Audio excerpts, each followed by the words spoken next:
کسی وقت بھی یہ مجھے کسی چیز پہ بھی جیل میں ڈال دیں گے تو میں چاہتا ہوں کہ جیل میں جانے سے پہلے جن چیزوں پہ یہ مجھے جیل میں ڈالنے کی کوشش کر رہے ہیں وہ میں آپ کے سامنے پہلے ہی لے آؤں، کیونکہ میں اگر جیل میں چلا گیا تو انہوں نے میڈیا تو پورا کنٹرول کر لیا۔ جو بڑے بڑے لوگ تھے جو میڈیا کی آزادی کے جہادی بنے ہوئے تھے وہ آج چپ کر کے بیٹھے ہوئے ہیں اور آرام سے ایک سرکاری میڈیا بن چکے ہیں ساری پرائیویٹ چینلز۔ تو مجھے کسی نے سنا نہیں ہے، ایک دفعہ میں اندر چلا گیا جیل میں، تو لہٰذا ضروری یہ ہے کہ میں آپ کے سامنے پہلے ہی چیزیں رکھتا ہوں جو یہ کوششیں ہو رہی ہیں، اور بڑی تیزی سے کوششیں ہو رہی ہیں کہ یہ جیل میں چلا جائے کیئرٹیکر گورنمنٹ کے آنے سے پہلے۔ اصل میں ان کو یہ سمجھ نہیں آئی کہ جتنی سائفر کے اوپر بات ہوگی، یہ جتنے بھی پاور میں بیٹھی ہوئی ہیں پی ڈی ایم کے لیڈرز اور جو پرانے آرمی کے چیف جنرل باجوہ، یہ جتنی بھی سائفر کے اوپر تحقیقات ہوں گی ان کے اوپر انگلیاں آئیں گی۔ مظلوم تو میں تھا اور میری گورنمنٹ تھی۔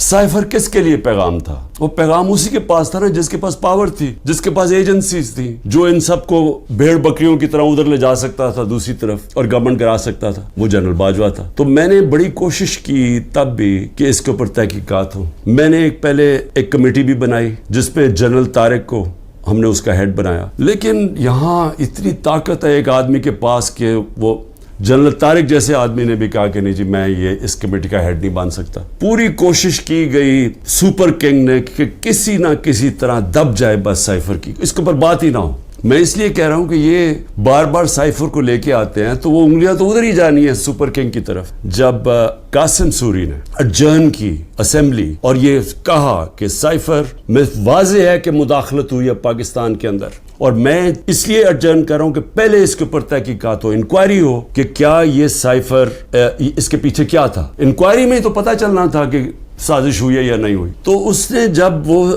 لہرایا اور اس نے اڈجرن کی تو اس کے بعد سپریم کورٹ میں چلا گیا کیس۔ تو سپریم کورٹ میں جو ہمارا وکیل تھا اٹارنی جنرل، ہم حیران ہو گئے، انہوں نے سائفر پہ بات ہی نہیں کی۔ اصل ایشو تو سائفر تھا، باقی ساری باتیں کر دی، سائفر پہ بات نہیں ہوئی۔ اب سمجھ جائیں کہ پریشر کدھر سے تھا۔ پریشر تو سپر کنگ کے پاس اتنے زیادہ ہتھیار ہے پریشرز ڈالنے کے لیے، تو وہ جو کیس ہمارا تھا وہ کیس ہی نہیں لڑا گیا۔ انکوائری کا مجھے بھی نہیں پتا، ابھی تو ہمیں 164 کا بیان بھی ہمارے سامنے نہیں آیا۔ ابھی تو نیوز آئٹمز آ رہی ہیں نا کہ جی اعظم خان نے یہ کہہ دیا، ہمارے سامنے تو ابھی کچھ نہیں آیا، کیونکہ میں نے اپنے وکیلوں سے پوچھا تو کسی کی وکیل کو بھی پتا نہیں کہ وہ کون سا بیان ہے اعظم خان کا جو 164 پہ آتا ہے۔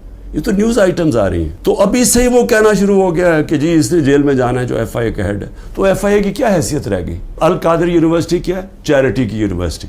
چیریٹی کا مطلب یہ کہ سیرت نبی کے اوپر جو ہمارا جو آئیڈیا ہے کہ لوگ لیڈرز نکلے نبی صلی اللہ علیہ وسلم کی سیرت کے اوپر چل کے، جو دنیا کے سب سے بڑے لیڈر تھے، اس کے اوپر ایک بیس کیا۔ سارے آج القادر میں مفت پڑھ رہے ہیں، سارے غریب گھرانوں کے، اور وہ یونیورسٹی چل رہی ہے اور وہ پیسہ جو ہے وہ وہاں لگا ہوا ہے۔ اس میں عمران خان کا کیا ذاتی فائدہ ہے؟ اس میں مجھے یہ سمجھا دیں کہ مجھے کدھر سے فائنینشیل بینیفٹ ہوا ہے۔ یعنی اگر پوچھنا ہے فائنینشیل بینیفٹ تو دیکھیں کہ ملک ریاض نے بلاول ہاؤس بنایا یہاں لاہور کے اندر، ذرا دیکھیں کتنے اربوں روپے کا بنا ہے۔ وہ دیکھ لیں کہ جو لنڈن کے اندر جو ملک ریاض کا 190 ملین پاؤنڈ آیا جو آج سپریم کورٹ میں پڑا ہوا ہے، تو اس میں سے 50 ملین پاؤنڈ انہوں نے گھر خریدا ہے لنڈن میں حسن شریف سے، نواز شریف کے بیٹے سے۔ یہ پوچھیں کہ 18 ارب روپیہ، کم از کم 17-18 ارب روپیہ ہے۔ 18 ارب روپے کا نواز شریف کے بیٹے کے پاس پیسہ کدھر سے آئے؟ پیسہ بھی یہاں پڑا ہے۔ اگر وہ کہتے ہیں غلط مت میں آ گیا وہ گورنمنٹ آف پاکستان میں، بھئی آپ پیسہ پڑا ہوا ہے سپریم کورٹ میں، آپ انہیں کہیں کہ وہاں ادھر ٹرانسفر کر دیں، لیکن ثابت کرنا پڑے گا کہ کیا یہ پیسہ منی لانڈرنگ کا تھا یا نہیں۔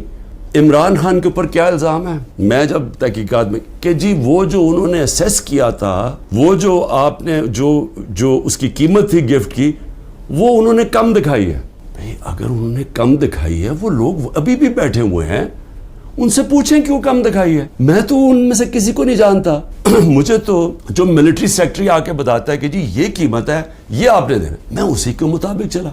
جو بھی ہے میرا سارا کچھ ڈکلیئرڈ ہے، سارا کچھ ایف بی آر کے پاس ریکارڈ ہے، ساروں کے اوپر جو بھی میں نے اگر کسی کو بیچا اس کے اوپر ٹیکس دیا ہوا ہے وہ ریکارڈ ہے، سب کچھ ان کے پاس پڑا ہے۔ کیس ہے کیا؟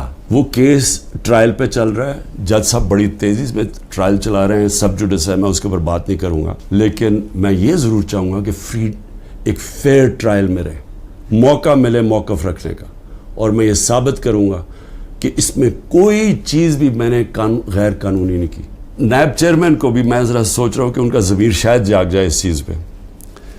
نواز شریف مرسیڈیز سب سے مہنگی گاڑی ہوتی ہے, بی ایم ڈبلیو اور مرسیڈیز مہنگی ترین گاڑی ہیں, وہ گاڑی خریدتا ہے جو کہ اس کو اجازت ہی نہیں ہوتی, 6,36,000 روپے میں سب سے مہنگی گاڑی مرسیڈیز 6,36,000 پہ لیتا ہے. پہلے تو کیا اس کی قیمت دیکھی, کوئی مرسیڈیز اتنی سستی آتی ہے, یعنی اس کی قیمت دیکھیں 42 لاکھ, کوئی مرسیڈیز پاکستان میں 42 لاکھ کی آتی ہے, تو اس نے صرف 6,36,000 دیا اس کا. تو پہلے تو چوری تھی کیونکہ آپ گاڑی نہیں نکال سکتے. پھر ذرا قیمت دیکھ لیں. میں اور بھی ویسے یہاں قیمتیں میں دیکھ رہا ہوں کہ میرے سے نیب والے پوچھ رہے تھے کہ جی آپ نے یہ بڑی آپ نے سستی چیزیں لی ہیں, مجھے تو پتہ ہی نہیں تھا, لیکن ذرا میں ایسی میری نظر پڑ رہی تھی, ایک پرلز کا نیکلس وہ سوچیں صرف 27,000 دے کے لیا نواز شریف نے. پھر میں رولیکس گولڈ بریسلٹ اور رولیکس 1,10,000 روپے پہ لے کے لیا. ون رسٹ واچ, کارٹیئر کی رسٹ واچ, چھوٹی بھی نہیں, اور وتھ ڈائمنڈز, ہیرے لگے ہوئے اس کے اوپر, وہ جی بڑی مہنگی انہوں نے خریدی 40,000 روپے میں. تو کیا نیب کو یہ نہیں نظر آیا کہ نواز شریف نے چوری بھی کی, ایک گاڑی بھی, اور قیمتیں انہوں نے نہیں دیکھی. زرداری صاحب دیکھ لیں, 3 گاڑیاں نکالی انہوں نے توشہ خانہ سے, 2 بی ایم ڈبلیوز, سب سے جو اس وقت کی مہنگی ترین بی ایم ڈبلیو کی بھی قسمیں ہوتی ہیں 760U, اور بلٹ پروف, یعنی بلٹ پروف کی قیمت آپ سوچ لیں کہ اس کی قیمت کتنی تھی, 10 کروڑ روپے کی. تو وہ انہوں نے ایک بی ایم ڈبلیو وہ نکالی, پھر ایک دوسرا ماڈل وہ بھی سیکیورٹی والی, 2 بی ایم ڈبلیوز, اور پھر ایک ٹویوٹا لیکسس, یہ بھی بلٹ پروف. شہباز شریف اور اس کے بیٹوں کی آپ نے انکوائری بند کر دی, 7 ارب روپے کی انکوائری آپ نے بند کر دی. 7 ارب روپے کی انکوائری بند کیا کی, جس کے اندر یہ بچ ہی نہیں سکتے تھے. یہاں سے باہر پیسہ چوری کر کے بھجوایا, وہاں سے جس پیسے کی ضرورت تھی وہ انہوں نے ریمیٹنس کے نام پہ لے لیا, اور کوئی سوال نہیں پوچھتا. تو یہ جو شہباز شریف کا سارا پیسہ یہ جو آیا ہے, اس کا زیادہ تر پیسہ جو اس کی دولت میں اضافہ ہوا ہے, انہوں نے پوچھا نا نیب نے کہ جی اضافہ کدھر سے ہوا, جی ریمیٹنسز آئی ہیں. 90% انہوں نے دکھایا یہ جس طرح کہ جی وہ فلانے نے پیسہ بھیجا. جب انہوں نے چیک کیا وہ کون تھا, ایک کوئی پاپڑ والا تھا جو پاپڑ بیچتا تھا, اس نے کوئی کروڑوں روپیہ بھیج دیا ان کے اکاؤنٹس میں. پھر دوسرا ایک اور کوئی چینی والا, اس طرح کے لوگ تھے جو کبھی پاکستان سے بھی باہر گئے, ان کے پاسپورٹ پکڑے, ان کے نام پہ پیسے بھرے. یہ اوپن اینڈ شٹ کیس تھا. مریم نواز, انہوں نے بی ایم ڈبلیو لی, کوئی مڈل ایسٹ سے کسی ان کو تحفہ ملا, توشہ خانہ میں نہیں بتایا کہ وہ آیا باہر سے تحفہ. جو بھی آپ کو باہر سے تحفہ ملتا ہے آپ کو ڈکلیئر کرنا پڑتا ہے, اور وہ جاتا ہے توشہ خانہ میں. انہوں نے توشہ خانہ میں نہیں دیا, اور اسی کو گاڑی کو پھر استعمال کر کے آگے بیچ دیا, اور بڑے نفع کے اوپر. مریم اور اس کے بھائی حسین کے بیچ میں ایک کانٹریکٹ سائن دکھاتے ہیں کہ جی ٹرانسفر ہوا ہے فلیٹ 2006 میں, وہ جس میں وہ سائن کیا, جو فونٹ تھی جس میں وہ ٹائپ آؤٹ ہوا, وہ ابھی آئی نہیں تھی فونٹ, وہ اگلے سال آئی. سیدھا عدالت میں جھوٹ بولا گیا, فراڈلنٹ کانٹریکٹ دکھایا گیا. ابھی تک وہ یہ نہیں بتا سکے کہ یہ 4 مہنگے ترین لنڈن میں محلات جن کے ان کا پیسہ آیا کدھر سے, ابھی تک کچھ نہیں. لیکن جج صاحب نے پوچھا نیب سے کہ جی بتائیں, وہ تو کہتے ہیں ہمارے فلیٹس ہیں, آپ ثابت کر سکتے ہیں؟ نیب نے کہا نہیں جی ہم نہیں ثابت کر سکتے. چلو جی کیس ختم. زرداری صاحب تو پہلے مشرف نے جب ان کو معاف کیا ان کی کرپشن, تو اس کے اندر سب سے پہلے تھا جو سرے محل, جس کا بڑا شور مچا. سرے محل کے اندر آپ سب جانتے ہیں کہ انہوں نے ایک بہت بڑا ایک ریل اسٹیٹ لے لی, کتنی ایکڑز کی, انگلینڈ کے اندر سرے میں. وہ اینڈ میں جا کے پاکستان نے وہاں کیس کیا, کیس میں ثابت ہو گیا کہ یہ دکھائی نہیں سکتے تھے ان کے پاس پیسہ ہے. تو جب وہ ثابت ہو گیا کہ ان کے پاس تھا نہیں, وہ بک گئی, اور وہ پیسہ پاکستان آنا تھا, تب تک NRO مل گیا, وہ بھی ہضم ہو گیا. $60 ملین پڑے ہوئے تھے سوئٹزرلینڈ میں, وہاں کیس کیا, وہ آنے والا تھا پاکستان NRO میں, وہ بھی 17 ارب روپیہ وہ بھی ہضم ہو گیا. جن لوگوں کو گولیاں ماری, سیدھی لوگوں کو گولیاں ماری, نہتے لوگوں کو, پروٹیسٹرز کو, انہی کے اوپر کیس کر دیے. ضلع شاہ کے گھر پہنچ گئے, جب اس کو قتل کیا گیا تو پولیس کسٹڈی میں اس کو قتل کیا گیا, میرے اوپر 302 قتل کا پرچہ کر دیا.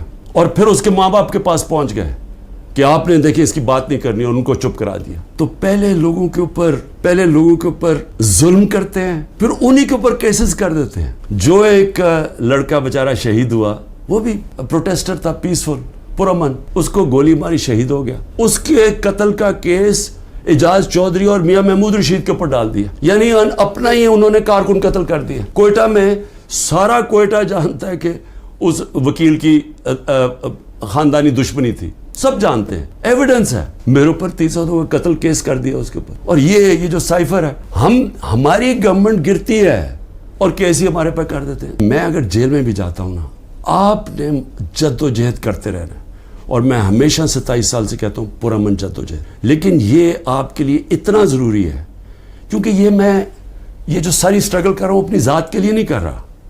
اگر ذات کے لیے کر رہا ہوتا تو میں بڑی پہلے چھوڑ چکا ہوتا. کون اپنی زندگی کو داؤ پہ لگاتا ہے؟ کون کسی کے اوپر 2 دفعہ قاتلانہ حملے ہوتے ہیں اور وہ پھر بھی لگا رہتا ہے؟ یا جیل کے اوپر سارے اکٹھے ہوئے ہیں جس آدمی کے اگینسٹ, وہ کیوں کھڑا ہے؟ کیونکہ میں اس کو سیاست نہیں سمجھا, اس کو عبادت سمجھتا ہوں.